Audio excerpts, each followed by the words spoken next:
OU JAC మార్వాడీలకు వ్యతిరేకంగా చేస్తున్న పోరాటానికి ఉమ్మడి నల్గొండ జిల్లా వ్యాప్తంగా బంద్ కొనసాగుతోంది. నకరికల్, మిర్యాలగూడ, సూర్యాపేట, తుంగతుర్తిలో వ్యాపారస్తులు మద్దతుగా నిలిచారు. మార్వాడి గో బ్యాక్ నినాదంలో భాగంగా పట్టణంలో వ్యాపారస్తులు స్వచ్ఛందంగా షాపులు మూసేశారు. అనంతరం మార్వాడి గో బ్యాక్ ర్యాలీలో పాల్గొన్నారు. మరోవైపు వ్యాపారస్తుల ర్యాలీని అడ్డుకున్న పోలీసులు ర్యాలీకి ఎటువంటి పర్మిషన్ లేదు అన్నారు. దీంతో ఇరు వర్గాల మధ్య వాగ్వాదం చోటు చేసుకుంది.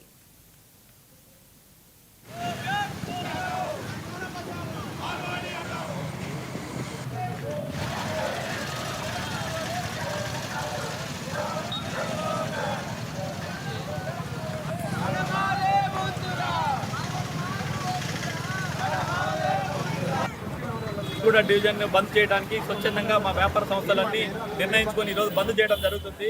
మా మెయిన్ ఎజెండా ఏంటంటే లోకల్లో నాసిరకం వస్తువులు ఇతర రాష్ట్రాల వారు వచ్చి నాసిరకం వస్తువులు అమ్ముతూ వాటిని ఏమన్నానగా జిఎస్టీ లేకుండా మేము జీరోలు ఇస్తున్నామని ఇక్కడ లోకల్ ఫార్మర్స్ వీళ్ళందరినీ మోసం చేయడం జరుగుతుంది. అది తెలియక చాలా మంది ఏంటంటే అక్కడ రేట్ తక్కువ ఉందనే ఉద్దేశంతో వెళ్తున్నారు. వాళ్ళు డీలర్షిప్ లేకుండా ఎక్కడి నుంచో మా అసోసియేషన్ ఉంది వాళ్ళ కమ్యూనిటీ నుంచి తీసుకొచ్చుకొని లోకల్లో 1000 రూపాయల వస్తువు 500-600లకు అమ్ముతున్నారు. ఏమన్నంటే కస్టమర్ని జిఎస్టీ లేకుండా అమ్ముతున్నాము, వాళ్ళ విధంగా అట్లా చేస్తున్నారు అనే ఉద్దేశంతో అమ్ముతూ నిర్వహిస్తున్నారు, స్థానిక వ్యాపారాలు నిర్వహిస్తున్నారు. దీనివల్ల ఏంటంటే కన్జ్యూమర్స్ మోసపోతున్నారు. ఆ విషయం కూడా వాళ్ళకి తెలియకుండా వాళ్ళు ఏ వస్తువు కొంటున్నారు అనేది కూడా వాళ్ళకి అర్థం కాకుండా ఆ వస్తువులు కొనుక్కొని వెళ్ళి తర్వాత ఇబ్బంది పడుతున్నారు. లోకల్లో ఎంప్లాయ్మెంట్ కూడా పోతున్నది. ఈ రకంగా వీళ్ళు ఏంటంటే వాళ్ళకి నచ్చినట్టు ఒక కమ్యూనిటీని వాళ్ళు బేస్ చేసుకొని వేరే విధంగా తీసుకుంటూ వస్తున్నారు. మా నినాదం వాళ్ళని పోవద్దంటాం కాదు, వాళ్ళని రావద్దంటాం కాదు, ఎవరైనా వ్యాపారం నిర్వహించుకోవచ్చు.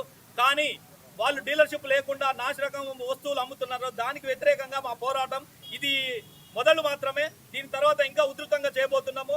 ఇప్పటికైనా నాసిరకం వస్తువులు అమ్మే వాళ్ళని కబడ్దారని హెచ్చరిస్తున్నాము. తెలంగాణ అందరికి మేము అందరూ బతకడానికి మేము ఒప్పుకుంటున్నాం, కానీ నాసిరకం వస్తువుల మీదనే మా వ్యతిరేకమైన పోరాటం మొదలుపెట్టినాము. దీన్ని అందరూ ప్రజలు కానీ వ్యాపార సంస్థలు కానీ లేదా చదువుకున్న విద్యావంతులు కానీ మాకు సపోర్ట్ చేయవలసిందిగా కోరుకుంటున్నాం. కూడా డివిజన్ బంద్ చేయడానికి స్వచ్ఛందంగా మా వ్యాపార సంస్థలన్నీ నిర్ణయించుకొని ఈరోజు బంద్ చేయడం జరుగుతుంది. మా మెయిన్ ఎజెండా ఏంటంటే లోకల్లో నాసిరకం వస్తువులు ఇతర రాష్ట్రాల వాళ్ళు తీసుకొచ్చే డూప్లికేట్ వస్తువుల మీద కానీ వాళ్ళు కట్టని ట్యాక్సీల మీద కానీ వాళ్ళు జిఎస్టీ లేకుండా అమ్మే ప్రతి వస్తువు కూడా కస్టమర్కి తెలవట్లేదు. మేమేమో డైరెక్ట్ కంపెనీ నుంచి మేము తీసుకొని మేము సేల్ చేస్తున్నాం, వాళ్ళు ఇండైరెక్ట్గా తీసుకొని వస్తున్నారు. కాబట్టి వాళ్ళకి మాకు కొంచెం తేడా వస్తుంది. కానీ ఇది ఓవరాల్గా ఇది నష్టపోయేది కస్టమర్ అది మీరు గమనించాలి. మరియు స్థానికంగా ఉంటున్న వ్యాపారస్తులను కానీ స్థానికంగా ఉంటున్న వర్కర్లు కానీ, ఇప్పుడు నా షాప్ ఉంది, నా షాప్లో 4 వర్కర్లు, నేను వాళ్ళకి ఉపాధి కల్పిస్తున్నాను. కానీ అదే అర్థం చేసుకోండి ప్రతి ఒక్కరు. కానీ వాళ్ళ షాప్లలో ఓన్లీ వాళ్ళ వర్కర్లే ఉంటారు, వాళ్ళ యజమానులే ఉంటారు. కానీ మనకి లోకల్గా ఎటువంటి సపోర్ట్ ఉండదు. దయచేసి ఈ విషయాన్ని కూడా మీరు గమనించండి. వాళ్ళు తీసుకొచ్చే డూప్లికేట్ వస్తువుల మీద కానీ వాళ్ళు కట్టని ట్యాక్సీల మీద కానీ వాళ్ళు జిఎస్టీ లేకుండా అమ్మే దరిదాపుగా ఎన్నో సంవత్సరాలు బ్రిటిష్ వారు మనల్ని పాలించారు. ఆ బ్రిటిష్ వారిని పారదోలడానికి మన తాతల తల్లులు ఎంతో కష్టపడ్డారు. ఆ తర్వాత తెలంగాణ తెచ్చుకోవడం కూడా అదే పరిస్థితి. ఇప్పుడు బీహార్ నుంచి కానివ్వండి, మార్వాడీలు కానివ్వండి వచ్చి స్వచ్ఛందంగా ఇక్కడ పని చేసుకుంటూ ఇక్కడ నాసిరకం వస్తువులు అమ్ముకోవడం అనేది చాలా ఇబ్బందికర విషయం. మీరందరూ కూడా తెలుసుకోవాల్సింది ఏంటంటే తీసుకునేటప్పుడు దీనికి జిఎస్టీ ఉందా లేదా, జిఎస్టీ తీసుకుంటే గవర్నమెంట్కి చెల్లుబాటు వచ్చిన అమౌంట్ కూడా దాన్ని గుర్తించి ప్రజలందరూ కూడా ఐకమత్యంగా ఉండి మిర్యాలగూడ పట్టణమే కాదు తెలంగాణ యావత్తు కూడా వీళ్ళు పూర్తి స్థాయిలో వాళ్ళకి ఆధ్వర్యాలు తీసుకున్నారు. మీరందరూ కూడా తెలుసుకొని మరి మా స్వచ్ఛందంగా ప్రతి షాప్ కూడా బంద్ చేసుకొని మేము ఇలా బంద్ చేయడం జరిగింది. మీరందరూ కూడా అర్థం చేసుకొని మాకు సహకరించాలని తెలుసుకుంటూ అందరికీ కూడా పేరు ధన్యవాదాలు. దరిదాపుగా ఎన్నో సంవత్సరాలు బ్రిటిష్ వారు మనల్ని పాలించారు. మార్వాడి గో బ్యాక్, తెలంగాణ బచావో అనే నినాదంతో ఈనాడు రాష్ట్ర వ్యాప్త బంద్ పిలిపించినందున ఈరోజు నకరికల్లు తెలంగాణ వ్యాపారస్తులు బంద్కు పిలిపించి మేము నిరసన తెలియజేస్తున్నాం.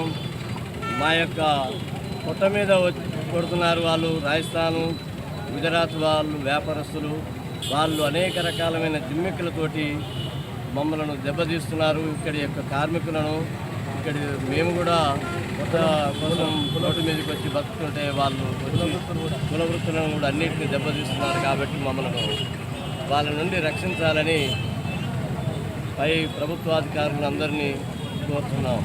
మార్వాడీలను తెలంగాణలోకి ఎంటర్ కాకుండా చేయాలి. వాళ్ళ నుంచి మాకు రక్షణ కల్పించాలి. ఈరోజు ర్యాలీ తీయలేదు, నిరసన కార్యక్రమం కూడా చేయలేదు. పోలీస్ స్టేషన్ పర్మిషన్ ఏమి ఇవ్వలేదు. దానికి మేము